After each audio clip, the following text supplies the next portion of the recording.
Bonjour à tous, bienvenue sur la chaîne du Vapologue. On se retrouve pour une nouvelle vidéo matérielle.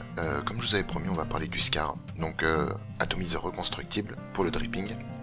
Au-delà de ça, on va parler un petit peu de dripping et comment choisir, on va dire, un ato pour commencer. Ça peut être toujours intéressant. Pour commencer, on va d'abord parler donc du matériel qui m'a été fourni par Vape Cocktail, que je remercie. Je vous redonnerai le prix en annotation ici parce que je l'ai plus en tête. Donc, qu'est-ce que le SCAR? Un atomiseur reconstructible pour le dripping en dual coil. Donc, hop,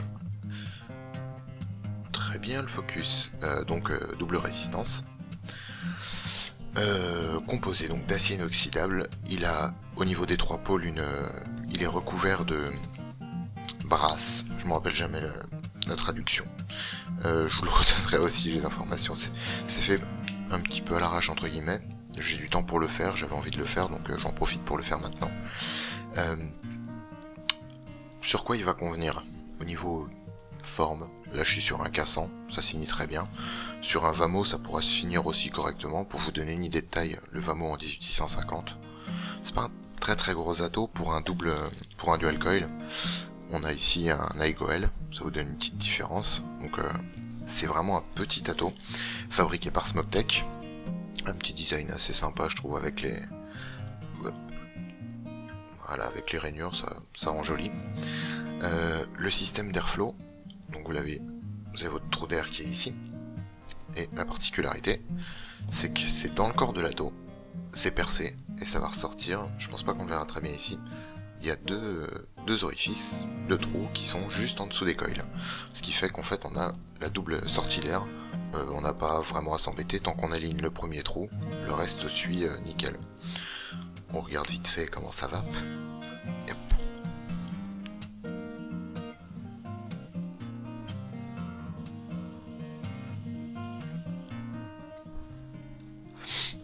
Ça marche très bien pour peu que le montage soit fait à peu près correctement. Qu'est-ce qu'on peut vous dire d'autre? On verra après les qualités et les défauts. Je vais tout de suite vous passer la séquence de montage. C'est ce montage là exactement, je l'ai fait il y a 10 minutes et je le repasserai avec les parties un petit peu en accéléré, peut-être avec une annotation audio pour vous expliquer comment ça fonctionne. Et je vous retrouve tout de suite après pour vous parler des choses bien de cet ato, des choses moins bien de cet ato, et après on parlera un petit peu de dripping et puis de comment choisir un ato quand on débute. C'est peut-être ça, parce qu'une fois qu'on a débuté, après on voit ce qui nous plaît ou pas. Je vous laisse tout de suite avec le montage. Donc pour ce montage, il vous faudra de la mèche en 3 mm, et moi j'ai utilisé de l'inox 316L en 0,15. Donc je vais d'abord découper deux morceaux de fibre. Donc je fais mon coil tout simplement. Là je vais partir sur 4 spires. Ça va me donner environ à la fin, je veux une résistance de 1 ohm, 1 ohm 2. Donc voilà, je fais ma première résistance en essayant d'être le plus équilibré possible. J'ai accéléré un petit peu, mais la résistance c'est jamais que de la pratique. Au fur et à mesure que vous le ferez, vous prendrez l'habitude et vous ferez quelque chose de relativement équilibré avec le bon nombre de spires pour atteindre la résistance que vous souhaitez. Donc je fais pareil pour ma seconde résistance, je fais attention à faire le même nombre de spires, faut que ce soit le plus ressemblant, que les deux résistances se ressemblent le plus possible pour avoir un montage uniforme et une bonne vape par la suite.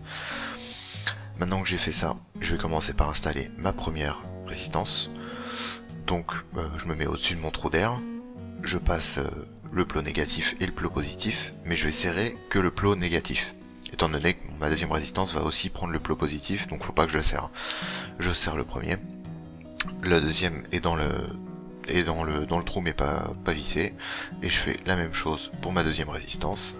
Hop, le plot négatif pardon. Et ensuite le plot positif en faisant attention de pas trop croiser les uns les autres, parce que ça devient vite un bordel au début, c'est normal. On prend le temps et ça va tout seul. Voilà, je maintiens bien ma résistance quand je serre, pour pas avoir de soucis. Je fais ça bien, attention. Voilà, maintenant qu'elle est maintenue, je sépare un petit peu le fil pour m'y repérer. Et là je sors du cadre, normal. Donc voilà, je suis revenu dans le cadre et je serre maintenant le plot positif, en faisant attention que les fils ne se touchent pas. Une fois que c'est bon, je regarde que mes résistances sont placées plutôt correctement au-dessus des métros d'air, justement pour pas faire tout ça pour rien non plus. Et une fois que c'est bon, je vérifie, je sépare tous mes fils et je vais couper les extrémités. Donc faites bien gaffe, surtout au niveau du pôle positif, pardon. Il y aura deux fils à couper, il faut faire attention de ne pas couper la résistance opposée. C'est juste un coup à prendre, avec un coupe-ongle c'est pas... Oui, c'est gros et ça passe quand même. En faisant attention, ça passe tout seul.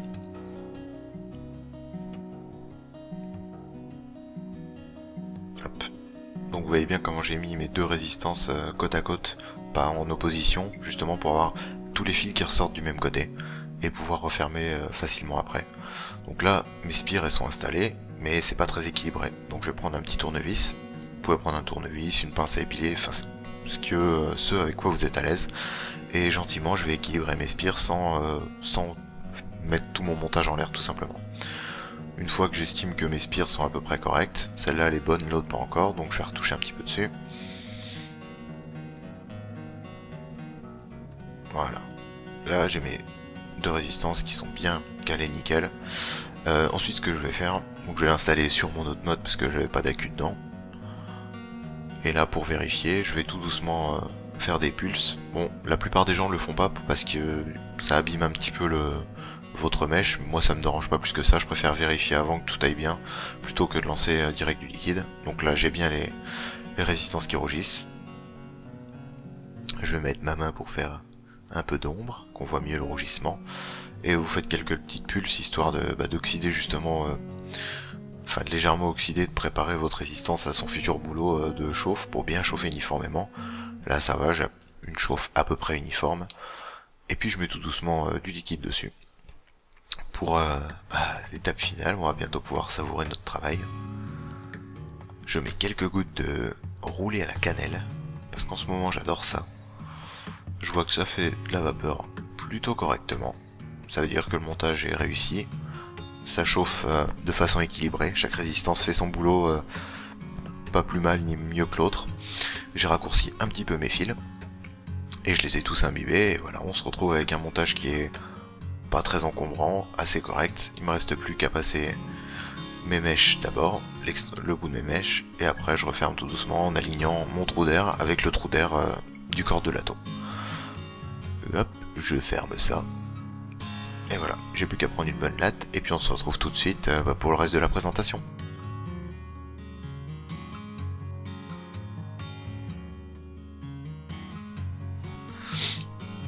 Donc, on a monté notre petit ado.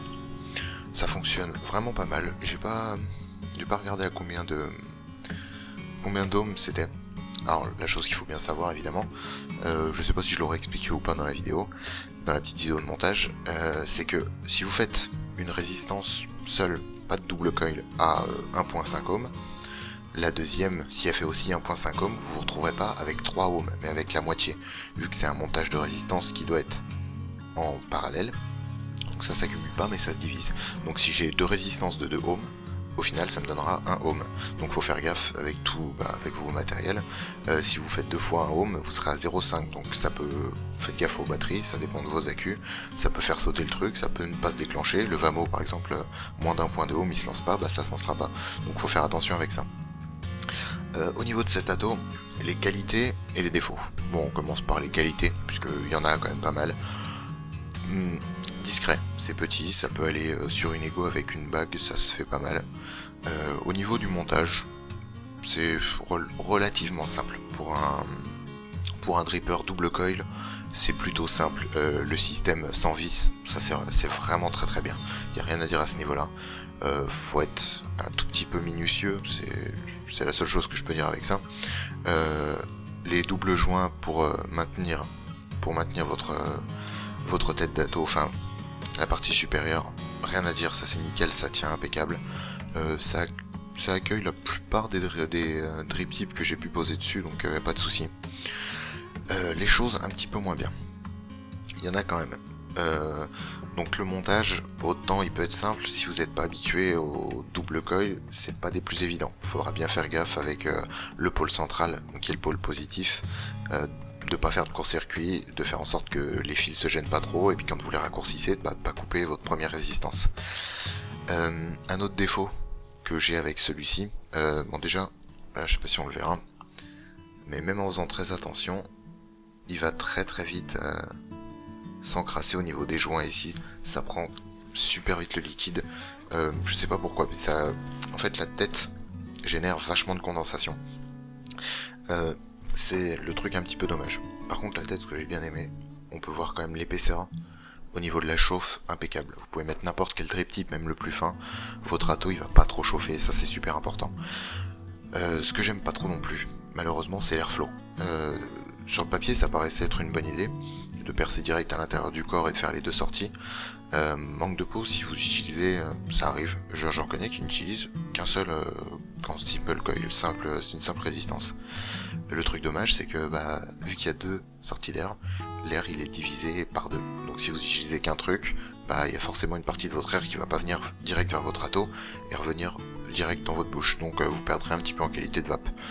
Vu que c'est dédié pour faire ça, pour faire du double coil, si vous cherchez un simple coil, orientez-vous vers autre chose. Après, pour un double coil, j'en ai testé quelques-uns, franchement il est excellent. Il n'y a pas de souci pour le montage, c'est super simple. Ça se fait relativement bien. Moi c'est mon premier râteau double coil. La table de travail, c'est relativement petit, mais ça se fait plutôt bien.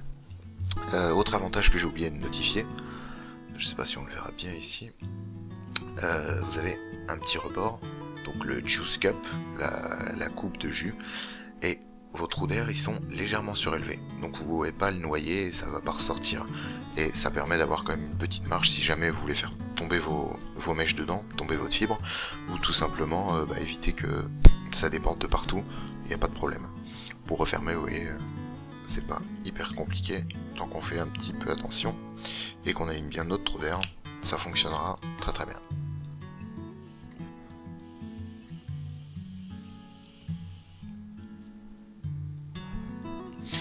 Qu'est-ce que je peux dire de plus de cet ado? Je peux le recommander moyennement à des débutants.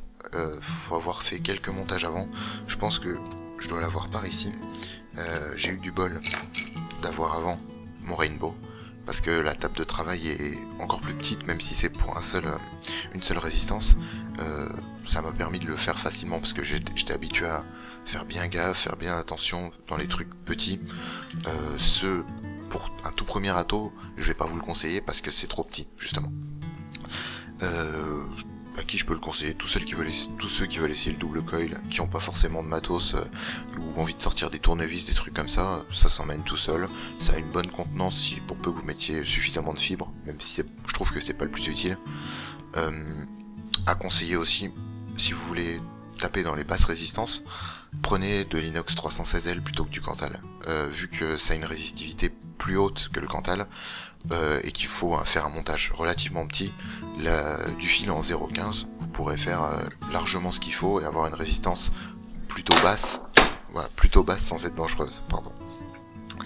Au-delà de ça, le dripping, à mes yeux, c'est pour moi, pour l'instant, le meilleur style de vape. J'aimerais bien essayer tout ce qui est Rushan ou dans cet esprit-là. Pour l'instant, c'est pas dans mon budget, je ferai plus tard. Mais le dripping, c'est super simple. Ça vous force un petit peu à faire votre truc vous-même, ça c'est intéressant. Et ça vous donne aussi, on a le mérite d'avoir fait soi-même son montage et d'avoir une qualité de vape qui va dépendre de son travail sur l'ado. Ça, c'est ça que j'aime bien en fait. On peut avoir des trucs très corrects, des Stardust, des choses comme ça, qui font le boulot. Ça vous tient loin de la cigarette, c'est très bien. Mais ça, c'est le petit truc en plus qui vous fait, ça vous fait apprécier la vape. C'est un cran au-dessus. C'est pas élitiste ou quoi, mais c'est un cran au-dessus de plaisir. Au niveau du dripping, il faut avoir un tout petit peu de matériel. Obliger un truc pour tester la résistance, vous n'allez pas taper un court-circuit ou alors avoir une résistance trop basse qui va pas s'enflammer mais qui peut faire des dégâts, quoi. On fait attention. Qu'est-ce que je peux dire d'autre? Pour le choix d'un ado, on peut avoir plusieurs choses. Pour son tout premier ado, en pas cher, il peut y avoir le Rainbow que je vous ai montré là, qui est reparti vers d'autres contrées, qui est pas cher. Dans le même esprit, il y a le RDA de chez Smoke, qui est aussi petit et qui se travaille facilement.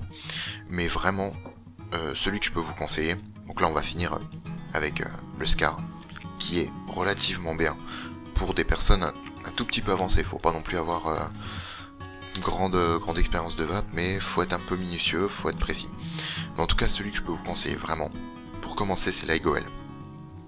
l'iGoL qui lui se monte très facilement, il est livré avec le tournevis, enfin, c'est pas compliqué, 2 pôles, ça se visse, c'est très simple. Vous pouvez quasiment pas faire de court-circuit, enfin pour peu que vous soyez pas manchot, vous ferez pas de court-circuit, ça vape correctement, je dois plus avoir trop de batterie, mais ça vape très bien pensé, et le drip tip est super agréable. Donc, les points clés au niveau du dripping pour choisir un ado et pour faire un montage correct. Choisir un ado, il faut déjà obligatoirement avoir un airflow qui soit bon. Sur le SCAR, si vous faites pas de double coil, l'airflow il sera pas bon, ça vous intéressera pas, parce que vous aurez 2 sorties d'air divisées par 2, ce sera pas intéressant. Toujours, quand vous faites votre montage, quand vous refermez, votre trou d'air, faut qu'il soit toujours parallèle à votre résistance, qui tape direct dessus et qu'après ça remonte. Sinon, vous allez avoir un hit de malade, vous allez vous arracher la gorge et vous allez pas avoir une bonne qualité de vape. J'en reprends un petit peu, j'en profite.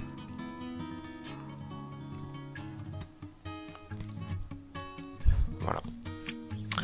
Le montage, c'est une des parties les plus importantes. Faut vraiment faire attention à faire quelque chose de propre. Pas de fils qui se croisent évidemment. Des fils pas trop serrés, faut pas serrer trop fort ces résistances, faut essayer d'y aller tranquillement pour que ce soit maintenu, mais quand même suffisamment leste pour que ça puisse se balader et que l'air puisse bien faire son travail aussi. Si vous voulez choisir un atto moi je vous conseille vraiment l'iGoL puisque c'est un des plus simples que j'ai eu à monter. Pour choisir un atto, de toute façon il vous faut quelque chose un minimum épais. Pas un truc trop fin, sinon ça va perdre beaucoup, enfin ça va prendre beaucoup de chaleur, ça va avoir du mal à l'expulser et vous allez vous cramer, ça va être pas pratique. Plagier sur une table de travail relativement grande, et enfin je vois ma main à côté, par rapport à d'autres attos, je ressors encore une fois le Rainbow, si j'arrive à le dévisser complètement. Hop. Voilà. Et ça fait les mêmes montages, donc il faut vraiment penser à faire. Ça c'est large, c'est très grand, ça va mieux sur des modes évidemment, mais vous serez beaucoup plus à l'aise pour bosser là-dessus. Un iGoL, je sais même pas combien ça vaut, mais enfin, je veux pas dire une misère, ça vaut moins de 10 €, je suis sûr. Si vous vous baladez sur certains sites, ça va valoir moins de 10 €. Pour un kit complet pour démarrer en dripping, c'est très bien. Je me nettoie un petit peu les mains en même temps. Faut aussi donc avoir un bon airflow, toujours parallèle, un trou d'air qui va dépendre de votre style de tirage. J'aime bien les tirages aériens, donc je vais prendre un trou d'air assez grand, limite à le repercer. Celui-ci par exemple je l'ai repercé pour qu'il soit beaucoup plus grand. Vous aspirez, vous provoquerez plus de vapeur, mais le goût sera un petit peu perdu et la chaleur un tout petit peu atténuée. Au-delà de ça, à part des montages, faut s'entraîner, faire des montages souvent, très souvent. Je peux en faire, pendant le week-end, je pourrais faire 5-6 montages, juste pour m'entraîner. Ça va vous faire vous entraîner à faire des résistances propres. Connaître aussi combien de tours ça fait, combien de ohms. C'est cet entraînement-là qui fera que vous obtiendrez une vape qui sera meilleure. Pas hésiter, si ça va pas, vous le refaites. C'est pas compliqué, mais il faut le refaire très souvent. Hop, donc je vais démonter juste ça, parce que à la base c'était une vidéo sur le SCAR.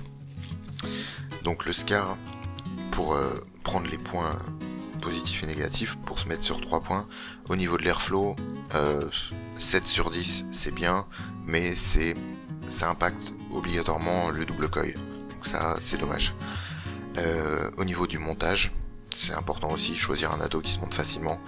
Ça c'est pas des plus faciles, en double coil c'est un des plus simples, on va dire 8 sur 10, c'est pas objectif, c'est mon avis perso. Et au niveau du rendement, 9 sur 10 franchement, pour le prix que ça coûte, la qualité de montage, de finition et la facilité de montage à côté, ça vaut facilement un 9 sur 10. C'est très rapide à faire, plutôt simple, un petit peu d'entraînement vous arriverez à faire un coiler facilement. Voilà, c'est un ado que je peux conseiller pour ceux qui veulent découvrir le double coil, mais qui ont déjà fait des montages pour le dripping. Dernier conseil pour cet ado, je leur dirai je pense pendant le petit montage, quand vous faites votre coil, essayez d'être le plus équilibré possible entre vos deux résistances. Au mieux vous serez équilibré, au plus la chauffe sera équilibrée justement, parce que c'est possible que si vous faites mal une des deux résistances, elle chauffe plus que l'autre, donc à un moment ça sera sec, ça sera encore imbibé, vous prendrez des dry heat, ce sera sec d'un côté, ce sera pas agréable. Toujours le plus équilibré possible et il n'y aura aucun souci avec la vape. Voilà, c'était une petite présentation, un quick look, plus le montage du SCAR de chez SmokeTech, offert par Vape Cocktail, que je remercie encore. J'organiserai le concours très bientôt. Je vous dis merci à tous. Si vous avez des questions pour cet ado ou autre, n'hésitez pas dans les commentaires.